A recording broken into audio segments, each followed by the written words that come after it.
Olá! Hoje a nossa análise detalhada é sobre o Kinea Índices de Preços, um dos fundos de papel mais conhecidos do mercado com ticker KNIP11. Vamos mergulhar fundo nos números para entender o que eles estão dizendo sobre a saúde e a estratégia do fundo. E só para a gente começar na mesma página, é importante dizer que toda essa nossa conversa aqui é baseada no relatório que a própria gestora publicou agora em novembro, tá?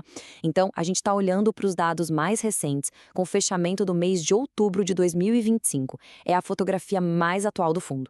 Para organizar o nosso bate-papo, a gente dividiu a análise em 6 partes. A gente começa com aquela visão geral, falando de rendimentos. Depois, a gente entra nos resultados e nas operações do mês. Em seguida, vamos abrir a carteira de CRIs para ver o que tem lá dentro, analisar a estrutura de risco, ouvir o que a gestão disse e, por fim, fechar com um resumão dos pontos principais. Ok, vamos lá. Começando pelo panorama geral. Esses primeiros indicadores já dão uma boa ideia da performance recente do fundo e preparam o terreno para nossa análise mais a fundo. Primeiro, o básico do básico. O que esse fundo faz? Bom, ele é um fundo de papel. O que isso significa? Pensa assim, em vez de comprar o shopping ou o galpão logístico, ele empresta dinheiro para esses empreendimentos. Ele é dono da dívida, não do tijolo. O foco dele é investir nesses títulos de dívida, os CRIs, que na sua imensa maioria são corrigidos pela inflação. E aqui está o número que brilha nos olhos de muito cotista, né? O dividendo do mês. Com base no que o fundo gerou em outubro, ele distribuiu 62 centavos por cota. Esse pagamento caiu na conta no dia 13 de novembro de 2025. Agora, uma comparação super importante: o preço da cota na bolsa versus o seu valor real, o valor patrimonial. No final de outubro, cada cota estava sendo negociada a R$ 88. Só que, se a gente somasse tudo que o fundo tem de ativo e dividisse pelo número de cotas, cada uma valeria R$ 91,51. Essa diferença entre o preço e o valor nos leva a este indicador aqui, o PVP, de 0,96. Traduzindo, isso quer dizer que o fundo estava sendo negociado com desconto. O mercado estava pagando menos pela cota do que o valor teórico dos seus ativos. Para alguns investidores, isso pode ser visto como uma oportunidade, né? Certo. Panorama inicial visto. Agora vamos mergulhar um pouco mais fundo para entender o que de fato aconteceu dentro do fundo no mês de outubro. Vamos olhar o resultado financeiro e as decisões que a gestão tomou.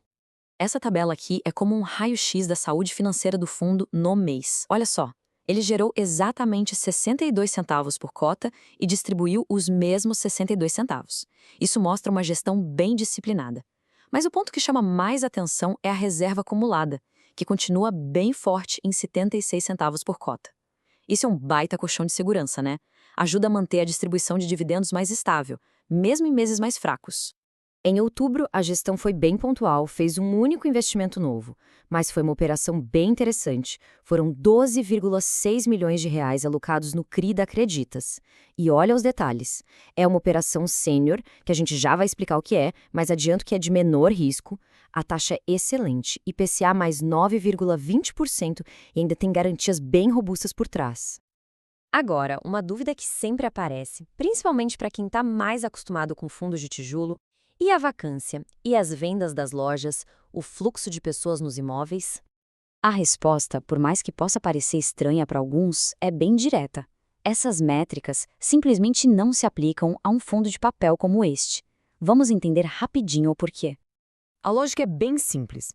Vacância existe quando um imóvel está vazio, certo? Mas o fundo não é dono do imóvel, ele é dono da dívida.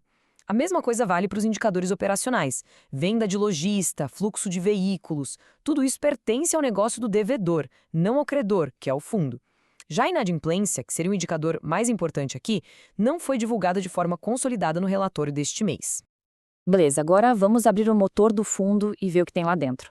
Vamos analisar em detalhes a carteira de CRIs, que é o coração de toda a operação. Como é que esse patrimônio todo está distribuído? Olhando para esse gráfico, fica muito, mas muito claro qual é a principal estratégia do fundo. Quase 99% da carteira está atrelada ao IPCA. Ou seja, é um fundo posicionado de forma muito convicta para se proteger da inflação e entregar um ganho real para o cotista. A exposição a outros indexadores é mínima. E quando a gente olha para quais setores essa dívida toda se destina, vemos uma concentração bem forte nos pilares da economia real: shoppings, escritórios e galpões logísticos. Juntos, esses 3 setores representam mais de 80% de todo o portfólio. Isso significa que o desempenho do fundo está diretamente ligado à saúde desses segmentos. E na hora de olhar quem são os devedores, a gente tem uma notícia bem positiva. Não existe um único devedor com um peso gigante na carteira que poderia colocar tudo em risco. O maior deles, o Gazit Malls, representa apenas 5%. Essa diversificação de devedores é um ponto fundamental na gestão de risco de um fundo de crédito. Lembra que a gente falou que a nova operação era um CRI Sênior? Então, o que isso quer dizer? Imagina um bolo de risco dividido em fatias. A tranche sênior é a fatia de cima, a mais segura. É a primeira a receber o pagamento, tem o menor risco e, consequentemente, um retorno um pouco menor. A mezanino está ali no meio do caminho. E a subordinada é a base do bolo, a última a receber e a primeira a sentir qualquer problema. Por isso, tem o maior risco, mas também o maior potencial de retorno. É uma forma bem inteligente de separar o risco. Chegamos num ponto crítico de qualquer análise: a estrutura de risco. Como é que o fundo está gerenciando seu endividamento e sua exposição a mudanças no cenário econômico? Vamos dar uma olhada. O fundo utiliza um pouco de alavancagem, que hoje tem 8,4% do patrimônio.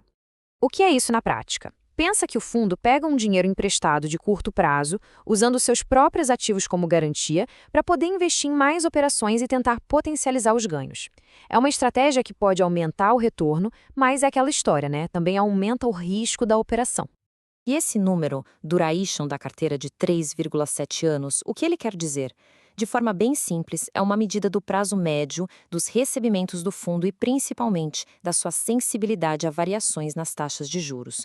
Se os juros de longo prazo subirem, por exemplo, 1%, a tendência é que o valor dos ativos do fundo caia algo perto de 3,7%. É uma duration considerada moderada. Bom, já olhamos os números por vários ângulos, mas e a visão de quem está pilotando o barco?